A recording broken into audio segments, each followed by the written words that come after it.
What's going on, guys? G2 here. Welcome back to the bench. And today we're going to be talking about epoxy. Yes, epoxy. Are you epoxying your clubs right? And what can you do to ensure that you don't have a catastrophic failure on the course? Everyone loves to see golf balls flying. No one loves to see golf heads flying. Let's get into the video.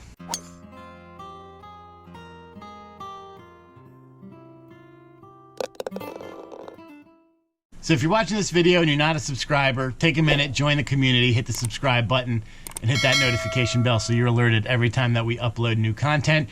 If you're already a current subscriber, then you have probably seen the video that we did when we talked about shafting beads, and you've probably seen the video on the builds that we've done so far. I'll link some here as I continue to talk and show you why you may be epoxying wrong. So, epoxying.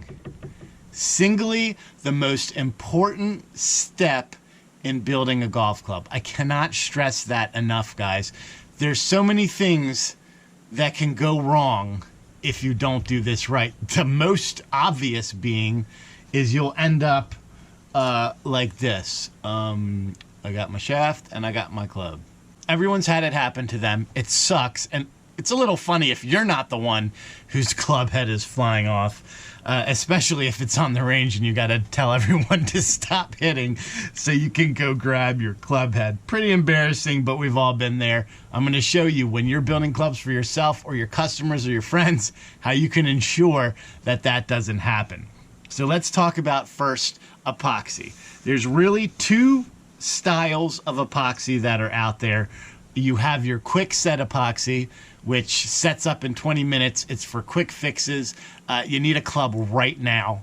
And there is a long cure epoxy, which is what most of us are going to deal with. And honestly, unless you have a quick fix that you absolutely need to take care of, don't mess with the short cure epoxy, the quick epoxy. It's a mess. God forbid you need to take that club head off. Get your acetylene torch ready, because that's about what you're going to need to take that club head off. But your regular style of epoxy, your 24-hour set, is what you want to be dealing with. It is the best, in my opinion. It gives you the most amount of working time, so you can do a whole set of clubs with it. You can't do a whole set of clubs with 20-minute epoxy unless you make a different batch for every club that you're doing. No one works that fast. But this gives you about 20 minutes working time to get everything set up.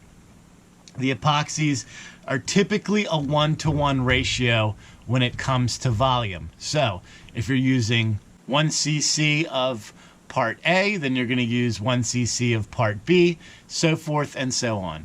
2, 2, 4, 4. They're equal parts by volume. Here's where people get messed up.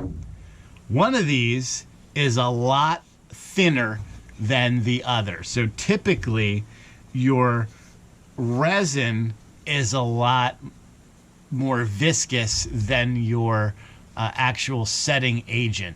That is going to be a little bit thicker. So if you're one of those people who like to do the line method and you're not familiar with this, it takes some practice to get it right. You'll find that if you're going to do it by line, I'm just going to waste some here for you just to show you. Here is the resin. Look how thin that is. Can you guys see that? It's probably going to start dripping here. You can see that dripping down, right? It's very viscous, which means as soon as it hits whatever you're mixing it on, it's going to start to flatten out. Look at that. It's not going to keep its shape. As opposed to your hardener, when we go to put this on, much thicker. This will not. We can put this upside down and it's not going to drip. It's not going to move. So if you were looking at this by eye, you would say I've got more resin than hardener, right? You would be wrong, because the resin has started to spread out. You probably have more hardener than resin. Okay, that's why it's very hard to eyeball this unless you've been doing it for a long time. I suggest that you use a scale.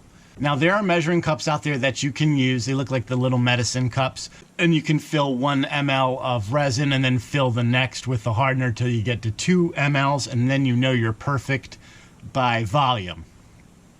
I like to do it by weight. And you'll see here that when we're looking at this mixing ratio, if you're doing it by volume, they're equal parts. So 1 ml part A is the same as 1 ml part B. However, if you're doing it by weight, 1 part A is equal to about 72 part B. So 100 to 72.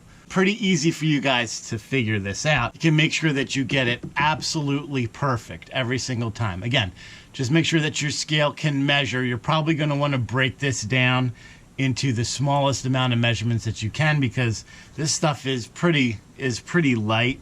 Grams is not going to be enough. If you're going to be using a scale that only measures in grams, you want to be able to go below that. Once you've got that set up, here where we get into the glass shafting beads.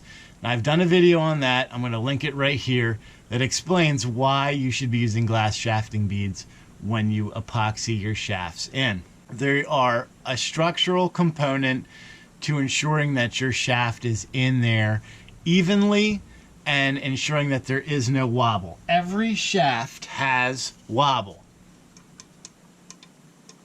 Even with the ferrule installed, with a collar, right there. See that collar? There's always going to be wobble, guys. And the reason for that is simple. There always has to be room to allow that epoxy to fill. If you didn't watch the video, here's a pretty simple explanation. What those shafting beads do is they create a nice structural wall to allow your epoxy to work in between them and to ensure that your shaft stays centered inside of the club head, right? That shaft is not going anywhere. If we took those shafting beads out, this club shaft, so to speak, would wobble back and forth. So you are creating a nice concentric form, so to speak, to ensure that your shaft is in there straight. Now, can you put too much in there and compromise the integrity of the epoxy? Absolutely.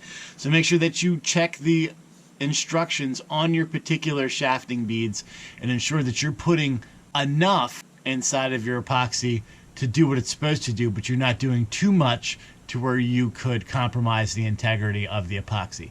Glass shafting beads vary in size depending on the manufacturer, so all instructions are going to be a little bit different. I can't tell you how much. I can tell you how much this is, but Brampton may be different, Mitchell's may be different, etc., etc. So just simply go on the website and look at the mixing instructions. It's really that easy.